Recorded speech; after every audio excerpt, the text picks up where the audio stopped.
Hi everyone, it's me. I know, so excited, another MaxWeb Moment episode. I always take into account your comments, and in one of the previous episodes I touched upon communication and networking and how is the best way to communicate. And it occurred to me it's not something that comes easy to everyone. Communication, that is, or good proper communication that helps you influence people, make friends, sell what you need to sell. So I'm going to touch a few on just communication is the topic, to make that clear, but I want to touch upon a few things that will improve your communication and help you be better overall when networking, interacting with a new client, interacting with affiliates or product owners. So I have a few things that I was writing down this morning as I was getting ready. So I'm gonna go through all of them, but at the end of the video, I would love to hear any tips that you have for communication, because the way I learned most of the stuff has been from others, from observing, and from really just trial and error, right? So the first thing on the list here when it comes to good communication is to listen. I know, capital L. Make sure you always listen to whoever you're talking to, even if you're doing the listening via a Skype channel and someone is typing a long message. Just read the entire notes before replying. If you're at a conference, even if the music is loud and you have a few different things that you need to be doing, listen to the person that's talking to you. And even if it's an email, right? Again, read everything, listen to what they have to say, and then come back with a reply. I think the best tips that I have for someone that's networking, going to a conference, trying to build a relationship with someone over Skype or via Zoom call is really to ask questions. You would be surprised how excited people get to talk about their business, about their family, about their children. It's human nature, right? I mean, we love to talk about that stuff too. So if you want to influence people in a good, positive way, if you want to make friends and be likable in order for people to do business with you, ask a lot of questions. When you get to an event, ask people not just what they do, but what their likes and dislikes are, what do they do on their free time. And naturally you can do the same via Skype conversation.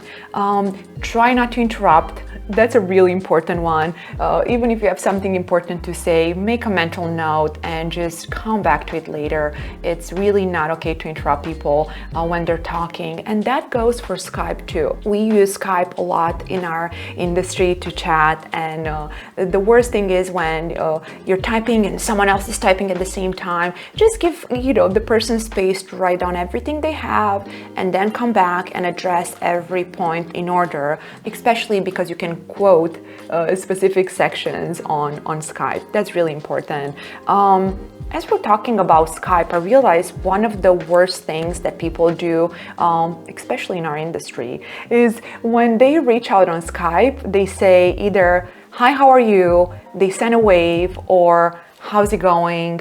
And I know people mean well when they just send a "Hi, how are you?" and they think it's okay to just ask how your day is going before getting into whatever the subject is. But it's so frustrating for everyone I know. When someone reaches out with just "Hi, how are you?" They kind of just assume that you're sitting there in front of your computer just waiting for the next conversation, which we know is not the case. I mean, most of us have hundreds of Skype chats, thousands of emails. So it's so wonderful when someone says, "Hi, how are you? I'm reaching out because, and I would love help with." So it's so important to add the message, even if it's someone you know well. It just helps tremendously, and it's probably one of the best Skype or Telegram etiquettes that I can teach you, and it's gonna make wonders. All right, so the other thing that I have here that has helped me a lot during a Zoom call, at conferences, when I'm communicating with someone, is to write things down. I have my Remarkable here. I always use that when I'm traveling. If I'm in a Zoom call, I'll take a few notes on my notepad, and it's important to write things down because in the moment you might feel like you're going to remember everything as part of the conversation, but many times we don't. So write down things that are important about the other person. Again, their likes, their dislikes, things that they need from you, right? If you're trying to land a client, make sure to write down the why behind them needing to hire you. What is the biggest need that they have? So when you come back with a proposal, you're going to have all that information written down so you can come up with a really, really good proposal plan. Nonverbal communication. Nonverbal communication, it's such a big one. Really is just your body language. And body language matters tremendously. And people think that's something important just in person. No way. I mean, how many of your calls or meetings in a day are done via Zoom, right? It's so important, for you to have a smile on, the way you react to when people are telling you something. Same body language techniques that apply in person, apply on a Zoom call too, like, having your hands like this might mean that you're just trying to block off whatever the person is saying. Try not to play with your hair. If possible, try not to use your hands a lot, right? I do it all the time. So I'm not the best at that, but obviously I try. Nonverbal communication is important. Look in the person's eyes when you talk to them.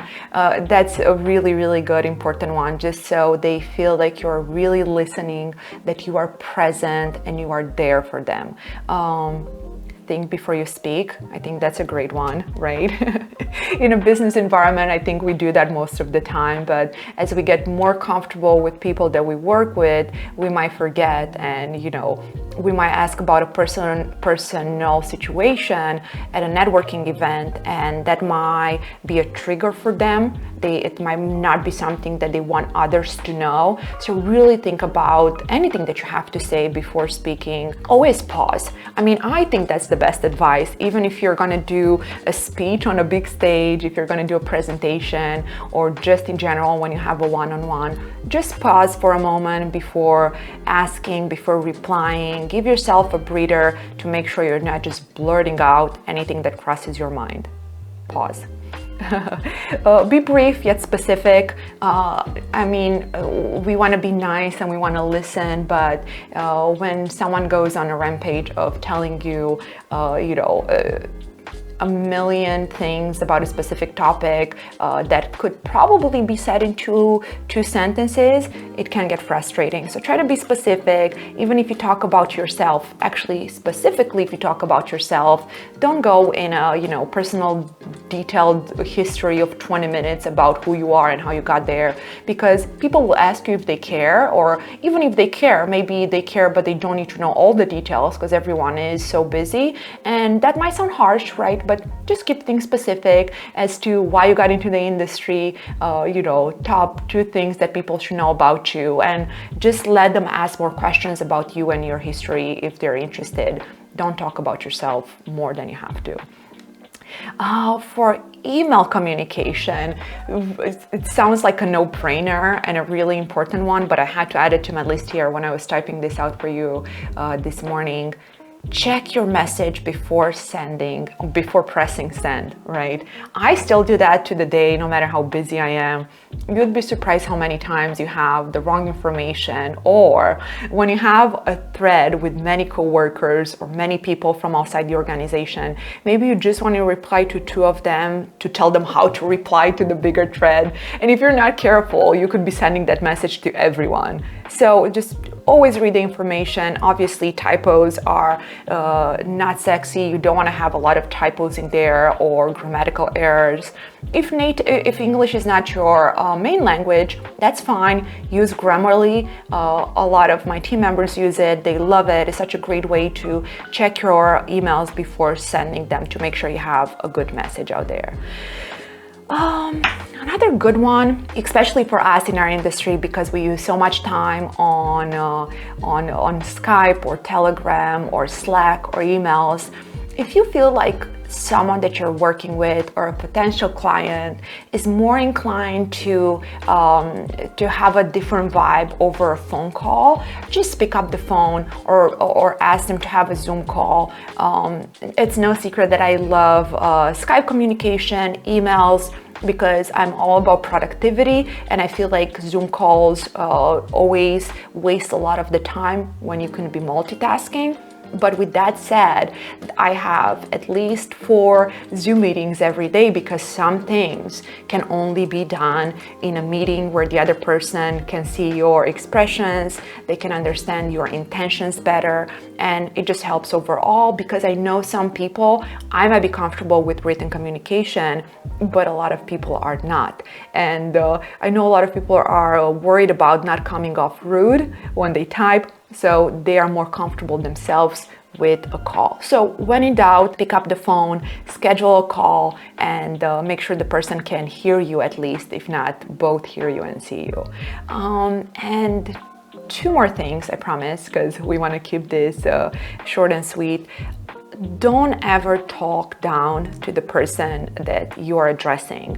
You'd be surprised in our industry how many brilliant entrepreneurs that really we're talking revenues of hundreds of millions every year, and that's not even that important. The point I'm trying to make, you'd be surprised how many times the person you're talking to is someone brilliant that you can learn a lot from. So I have seen the last few events that I have attended, a few people that had a condescending attitude. Not a lot. Most people in our industry are so kind, sweet, down to earth, but I always see the condescending type, and I don't think they realize that, if they've been doing this for 20 years and they feel like they know a lot, and I'm sure they do, they tend to talk down to a new affiliate manager or someone that's an organizer of the event, or someone that's just there to help with like the small tasks, right? So if you start talking down to people, no matter how brilliant you are, that's just gonna give people a weird vibe when they're around you. So I think being condescending is the #1 thing that makes people not want to work with other people, especially in the business capacity, because we tend to work with people we like. Especially after we gain enough traction and have successful businesses, we're going to talk to people that are really good and really kind. And not talking down to people and not being condescending also applies to your team, right? So you can be a leader, you can be assertive, tell people what to do, make sure they're productive. My team will tell you I'm quite strict. I'm all about being productive, making sure we don't forget whatever tasks we have. I call them out when we have a mistakes and we need to improve upon it. But never, ever I would talk down to any of them. It's silly, like I would never do that, and mainly because I would hate for someone to do that to me, right? So think about not talking down to people, not just from a networking business perspective, but also with your team.